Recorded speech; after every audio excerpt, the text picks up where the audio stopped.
is beyond the azure blue.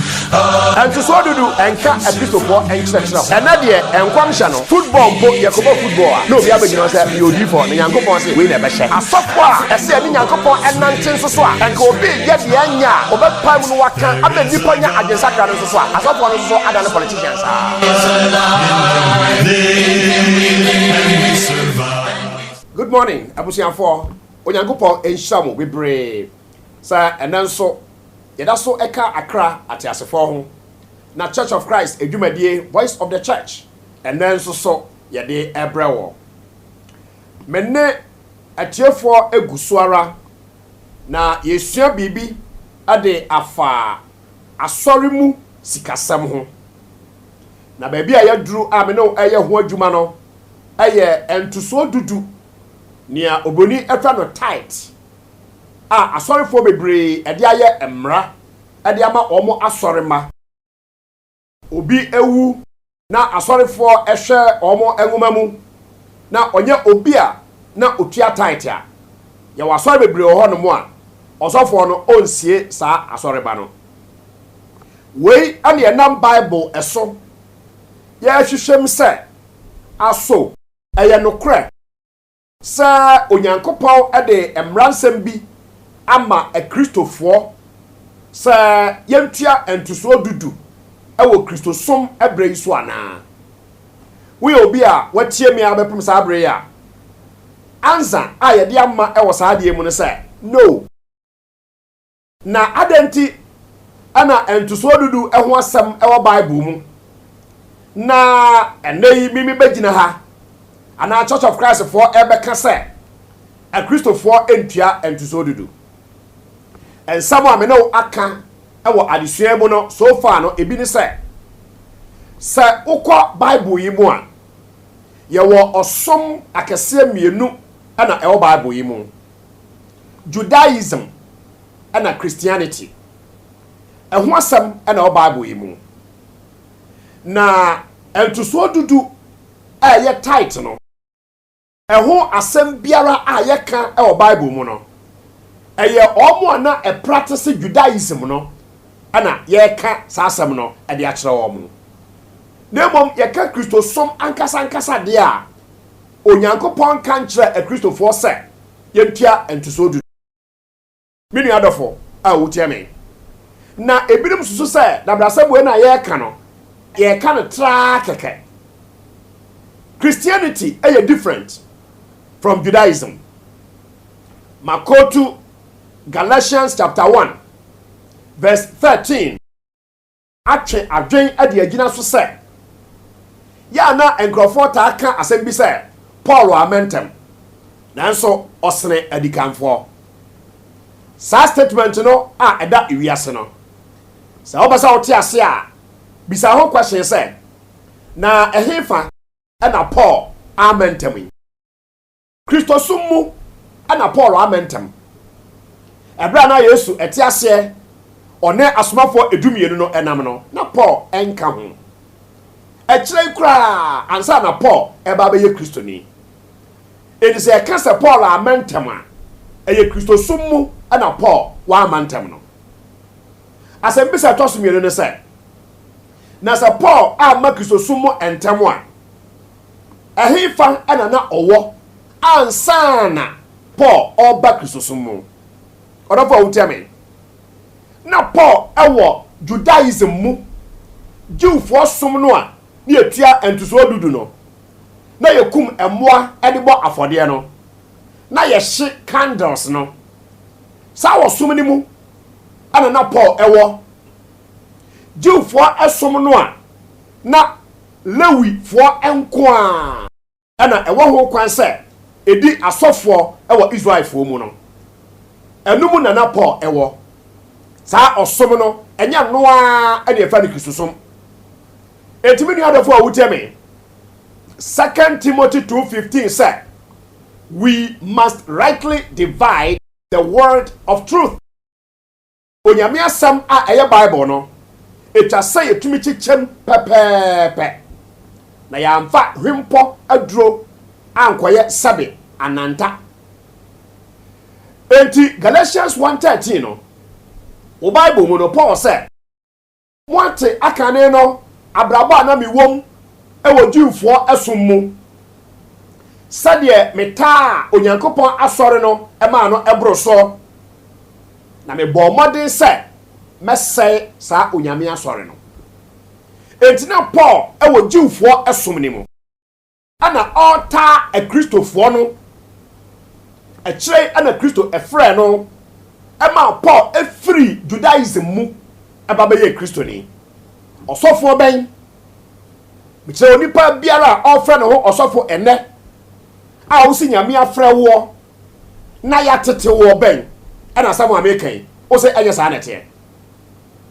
enti bidafo a wotie me ɔsom a ɛfa no Kristosom no hyɛ aseɛ Pentecost da asomafo enwuma etimienu ɛwɔ wo Bible mu efiri ɛno so no ba biara ani hɔ a Kristofo asampakafoɔ binom ɛka kyerɛ Kristofo sɛ sɛ yɛ fɛ bibi entusuo dudu ejombra no metua eni Bible ba bia Kristoni a otua tight ɛwɔ Bible mu enim ana Kristoni asampakani a ɔgye tight ɛno so enim ejeme twɔnye agina so sɛ enkyerɛkyerɛ biara a wo kenkan a ɛfa entusuo dudu ɛyɛ tight ho ɛwɔ Holy Bible yi mu no na ɔkasa afa Judaism ɛho saa Judaism ni mu no no ɔmokɔ asɔre memene da ɛyɛ dɛn ɛna momo aso ɔmokɔ asɔre kwasi ada na wo sa wɔte kɔgye ntusuo dudu ɛde asɛm na si yenti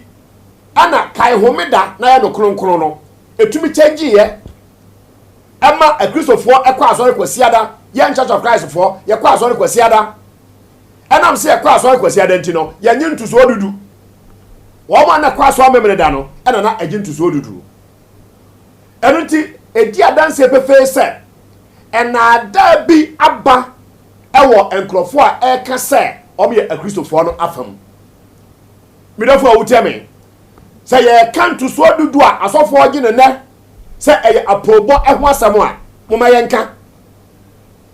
moma yɛnka na hwɛ ɛnaano asɛm a esiyɛ ɛwɔ Nkran Court enkwala totofe wa mienu baako adi 15 years baako adi 18 years kwache wɔn adam for ketwa eku no a botaa ne nyinaa ne sɛ wɔn de kwaji sikaduro ɔdɔfo yɛde nkwala yi kɔ court ɛnaano yi a asɛm a wɔn kan sɛ this is not the first time a wɔn ku obi wɔn kum ɔpemfoɔ ɛne ne bada 15 years 18 years sikani bere a aba ɛwɔ wiase no afɛ deɛ ani anyan na wɔtwetwe mu ne mu wante ɛwɔ asen breku yɛtumi akɔkyere ɔbaa na yɛku no ne yɛtwa ne mu miɛnsa nipadua no yɛtwa ne mu miɛnsa ɛna wɔn asie ɛfa bia separate na yɛka saa nsɛm wɔ ɛsɛ enum no a asɔre dan mu a yɛbɛ preach akyerɛ yɛn ama nipa agyae sikanibre no ɔsɔfoɔ de na asɔre mpanimfoɔ ɛyɛ sikanibrefoɔ baabi a Nyankopɔn ɛnkasa ayɛ no ɔmo si nyame akasa na noansi yɛgye sika isaa COVID-19 ɛna abɛn hwɛ nipa ɛho kyerɛ ɛkyere wɔn mo ɔsɔfoɔ ne ahumɔborɔ no akotu Malachi ɛna Malachi say was Malachi a Christian? Did Malachi ever see Jesus? Ɔdɔfo pa a wotie me Malachi na wobɔ ne den no wɔde me Yesu Kristo wɔ he Kristo ɛna baayɛ ɛna obewu yɛ ɛde maa yɛn ɛno akyiri no ɛna efa bibi Kristosom enti sɛ ɔsɔfo ɔka kyerɛ sɛ Malachi se kotua ntoso dudu a aida sɛ wahyɛda anaasɛ ɔsɔfo no wabɔn onim deɛ ɔka mini ɔdɔfo a wotia me ɛse ade a nebere ɛkasa tie sika nebere bɔne a aba ɛwɔ asɔre mu ɛsan sɛ dabi yɛnhwɛ ne yie a yɛnhu ne yie akwala 15 years ani 18 years etumi ekum nipa ema botan so okopeska sasa de wote awo radio so ane de ohwe awo television so enkrofo ekuta bible no utie nasam no a de kwa sika ni brefo papa ene wogina ho no bida papa a utie me ya ka kira o se entuso dudu any place awo Christianity mu ene onyankopon kan kire Kristo ni bia se onkotua entuso dudu eni bible entuso dudu ho asem bia wote e o bible mu no eye jiwfo som ni mu e ho asem no oka onka Kristo som ho asem mini adafo a wote me na jiwfo no na omutua entuso dudu e de ma Lewi asofo ye frano the Levitical priesthood. The Levitical priesthood asofudie a enam Lewi ekwanso eba eja no bi ana migina ha midie obie ni wonu ma wate asori Ghana ha mo prophet for any pastor ho ahwani de bendia be no obie ni ho a oye Lewi ni eti no wodi sofo na Israel fo mu no entuso dudu no exclusively ni adima Lewi asofo nko a yesua sa de no nene meka obio yaka tra obio se wo bible mu no yemfa sika entua ntuso dudu to obi biara wo pa nokura atie na wo tie nsabo american no se nyame sampa na wo patie pasa obeje wo kra enkwa Israel fo no mpo a yade ntuso dudu ema omso wo muntua no na ntuso dudu anya sika a yade sha envelopum ade kwa asore the question ma bisa e wo dwumadie so no se Ghana asofo a agintuso dudu no emeka nkire yen Bible aginaso ko a wo ka kire ye se afade ntuso dudu adane afri afuom enobai eho ade aba ba yesika no onka ema yentie wo mo se sa be na sika di ho ya dibange ye hwe Genesis chapter 13 no ho was na sika wo wiase enti odofo wutie me no kwasam ane no eka no last week me catch raw say Malakai so no omukotu no mo mfasem bia nkwasa Malakai no ankasa no onye Kristoni ana Malakai odifo no ono abema instructions area ma Kristofo enye na dwuma no mom Malachi chapter 3 verse 8 to 11 asamwa ewo ho no Israel fo no a onyame edi tight emra ma wo mo se omuntua emfama Lewi asofo no edi bapem time a Malachi etro ne ngoma no na Israel fo no agya tua ama Lewi fo no abo asesa onyame adwuma odi ase wo mo nsa no na omo enye ena onyame na Malachi so kai Israel fo set wo nsa wo mo achi na ometua sa entuso dudu no Malachi chapter 3 verse 8 to 11 no asa wo ho no omo Kristo ni bia din sa be na Yesu mpo ni anwo no Kristo ni ene obi odi Yesu ene na somafo no enkyira chi Acts chapter 2 verse 42 no say Christians say edikan no they continued steadfastly in the apostles' doctrine. Asamoah ye ka dia kire wiase ne said say yankwaso ne nkotua ntuso odudu no enka the apostles' doctrine ho osmafo Paul wa preacher what is that Paul agent ntuso odudu da ben osofo bia ni asase so ne a qualify so oge tight na dia mo ya no kra no jase nya ntuso odudu se esua Bible no a enya bia enti Malachi and some more can ye biara no what's what do baby no say you have been cursed with a curse even this whole nation you have been cursed with a curse even this whole nation. Which nation was he talking about? Ghana, the Ivory Coast, Nigeria, Rwanda, or the United States of America? Malachi that's more kind no you have been cursed with a curse, even this whole nation. Now I cover the whole world at the Babishim. So our whole nation is a Psalm 147, Psalm 147, verse 19 and 20. He declares his word to Jacob, his statutes and his judgments to Israel. He has not dealt thus with any nation. And as for his judgments, they have not known them. Praise the Lord. And I say, hallelujah.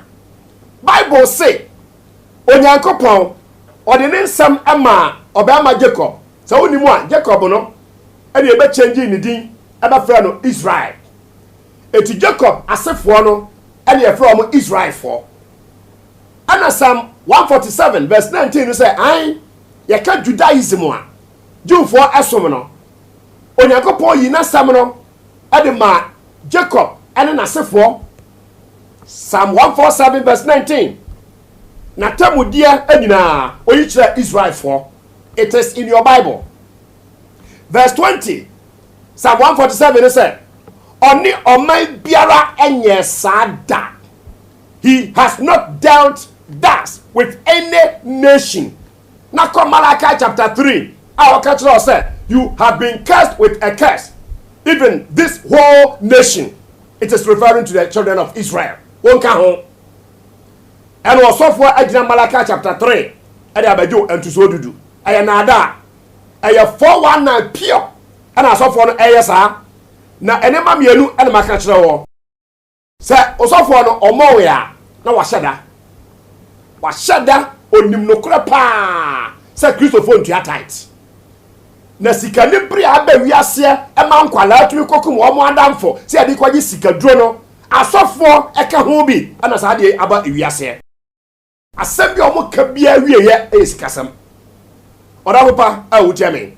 Anopai be Matthew chapter 23 verse 23. And also aya baby a asofo e dada enkrofo ho de say your New Testament na asa de omni asiama na ekontokwa ho de say your New Testament na New Testament Matthew 23 no ade asam na okan asam okan ye ni Jesus na ka say, woe to you, scribes and Pharisees, hypocrites, for you pay tithe of mint and anise and cumin, and have neglected the weightier matters of the law, justice and mercy and faith. These you ought to have done without leaving the others undone.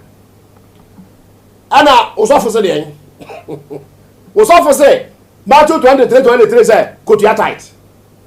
And there something wa. E shasia with enome. Awurade Yesu, ani Jew for empany for, me say Pharisee for, ani wo mo atwerofo no, na e kasa. Wo mo a esua Bible no, emra ba ko edusua Bible nie. So be say o te ase a.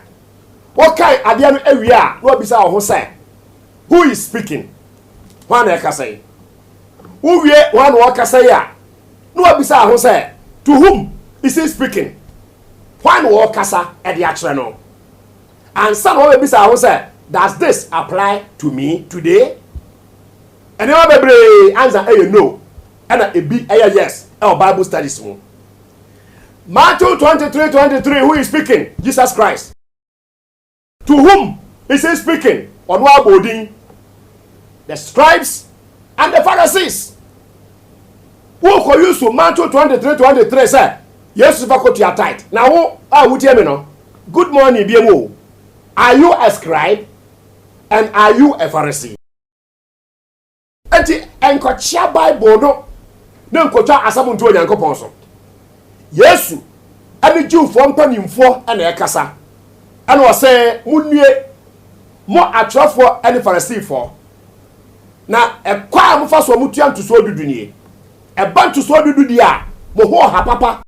Because of your Jew for what mo practice Judaism. Matthew 23.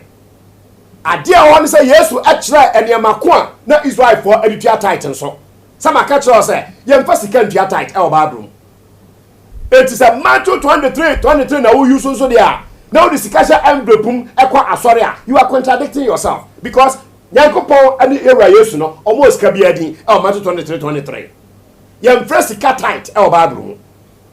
Order for wo tell me. Yesu said, "Eniema na Israel for the trying to so do no. Emu bi aya mint. The mint is bia wonim ade e fa no mint no a ahan aya fuom anobai. Ano hyehye ano bi ane ade atofe na e fa no hacks no. Ano hyehye ahan green bi. Sa mint no aya fuom ade ana Yesu said Israel for no enom di tua tight. Yes wanum no. Say Matthew 23 na oka ho asem a. Yes so am the mint. It wo your argument no. Are you going to pay your tithe with mint? If not, why the argument? Ye to so me no. Yes said, am the anise, but we have an anise. E the tua tight. Anise no et say ginger, et say akakaduro. Fanti force tintin. And also ye dua no wo afuom.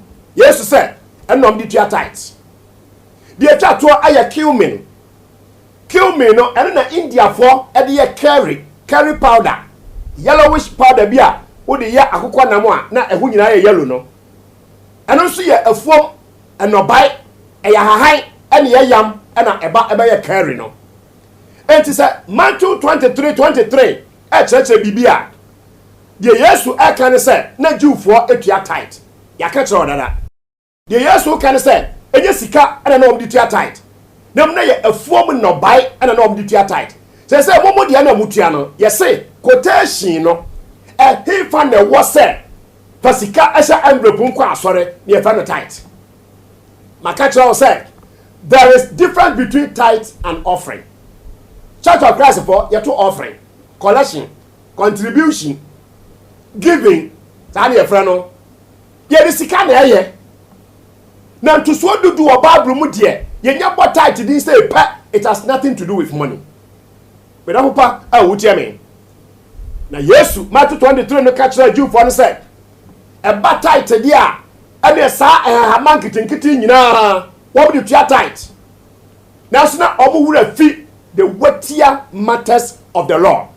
Oh, check ni bio Matthew 23 Jesus said bibi o hono mo a na eye weightier than the payment of tithe. Hallelujah. Ave ya ka kodu ba bia o se tithe na utia na se wantia ene mfa nkwaje ho hwe entwa nkwaje ho de na munya atua na misumi nya ika se mugiri se entuso dudu enka enkwaje ho hwe de a ade na mo de abehye odafo awutia me enti yewra Yesu Christo said the weightier matters of the law no enya no ne tight ya yitua owi a ka kire o mo se o mo hwehwe emransam ni mu de mu odu pa no na o mo wi a ansa na o matua o mo tight no but o tim se na nya Yesu ni a Christopher na ekasa eti Matthew 23 enya wo ho asam no woka bi ni adafo a wo tia me na hwebibi awo 2 Chronicles preso sam angoma etoso mienu no eti aduasa baako enchemo ensia ane enso no 2 Chronicles chapter 31 and verse 5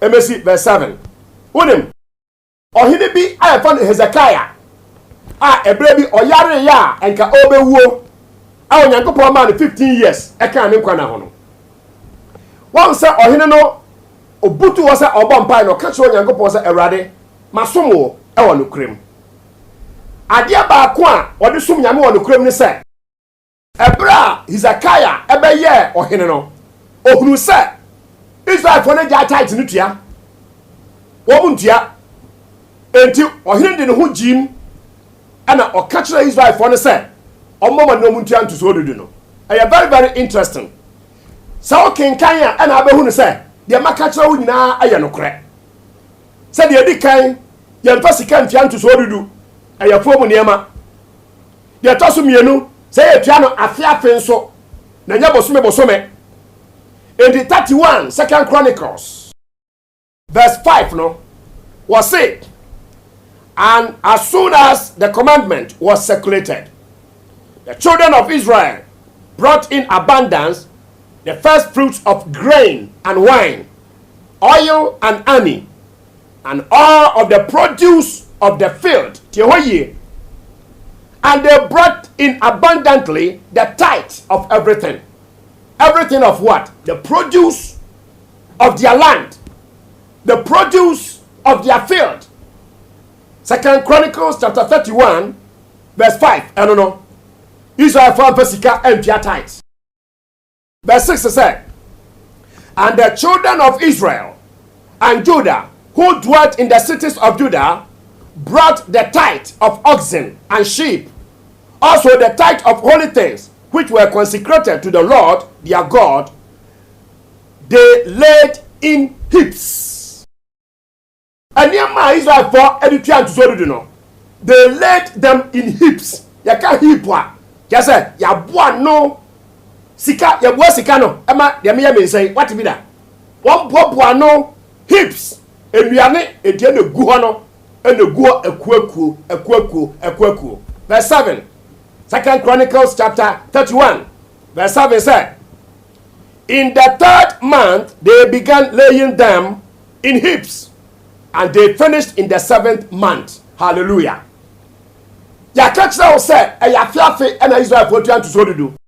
No say omo bosomi mo no. Bosomi a etoso me ensanumu. And ne so hwemu a July. And Israel for no ehase say wo fom no bai no no ahase na wo boaboa no saa because yem fa no say November every year sada no omoye no yentua tight 1 month e Bible mu enti de na asofo eye no eye wo mo a na ahye wo mo mra ana mo nsusu mo nsua Bible nti no ye de wiu ka kira wo say eye Nyankopon na wantua tight e ontimi nsia so odan Church of Christ takrade ya wasoda kama hwe enema bia de twa asori eye no ye na so yentua nto so dudu sika nibre no adoso dodo assignment aya Hebrews chapter 7 verse 5 we are verse 11 and 12 nyambo next week no ehọ na mekasa akere wo na de ho no eka nyina ne se an wo Israel fo mu no Lewifo ede etua tight ema wo na Lewifo asofodie no se agudi a ene entuso dudu mra no nso eno nso agu ade a che kofi ni ama ade a che ye ba fode ade a che asofo birthday ade a che asofo marame birthday ade a che greater works ni nyina azani nkontompa asofo yi enam so ade gi nipa sika hunu e wo Nyankopon di mo woni nyina hini ade sika pabone a ebinum ade a kire na ode ya bebre awo won ho asori no aye corrupt esansa oje sika a Onyankopon enkire no se onye entuso dudu enka ekristofo enkire kire ho anopai me ba ebeka wenum ade kire ho atwe wadwe agina so say Christianity is ordered after a definite pattern. Yes, we be sorry at your plano. No, I yet our Christianity mo. Dabida Ghana, your constitution na omanpani and no dear ejuma. Ya the Bible and the dear ejuma. And you shall know the truth, and the truth shall set you free. So unya adajia, Costa Church of Christ biara a ebewo. The Churches of Christ salute you and good morning. God richly bless you. Bye bye. There is a God.